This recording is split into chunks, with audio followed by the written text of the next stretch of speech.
Hello. Bangalore ചെന്ന ദിവസം തന്നെ ഞാനും എൻ്റെ കസിനും അമ്മയും കൂടെ ചിക്പേട്ടിലേക്കാണ് ഷോപ്പിങ്ങിന് പോയത്.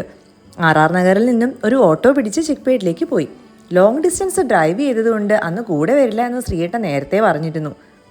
എൻ്റെ കൂടെ ഷോപ്പിങ്ങിന് വന്നാൽ കട്ട പോസ്റ്റ് ആകുമെന്ന പേടിയായിരിക്കും യഥാർത്ഥ കാരണം എന്നെനിക്ക് നന്നായിട്ടറിയാം.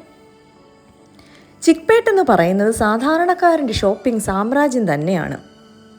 ഇവിടെ ഇല്ലാത്തതായിട്ടൊന്നുമില്ല. Bags, jewellery, ethnic wears, daily wears, earrings എന്നിവേണ്ട ഇഷ്ടംപോലെ സെലക്ഷനും ഉണ്ട്. വിലയോ തുച്ഛം. ഏതെടുക്കണമെന്ന കൺഫ്യൂഷനായിരുന്നു ഞങ്ങൾക്ക്. കുറേ ഷോപ്സ് കയറി ഇറങ്ങി. സിന്ധു ചേച്ചി കൂടെ ഉണ്ടായതുകൊണ്ട് കന്നഡയിൽ ബാർഗെയിൻ ചെയ്യാനൊക്കെ പറ്റി. ഇടയ്ക്ക് ഞാൻ എൻ്റെ കുറച്ച് മുറി ഹിന്ദിയും ഒക്കെ അങ്ങോട്ട് ഇറക്കി. അങ്ങനെ ഷോപ്പിംഗ് എല്ലാം കഴിഞ്ഞ് തിരിച്ച് ആർ നഗറിലേക്ക് ഒരു ഓട്ടോ പിടിച്ചു.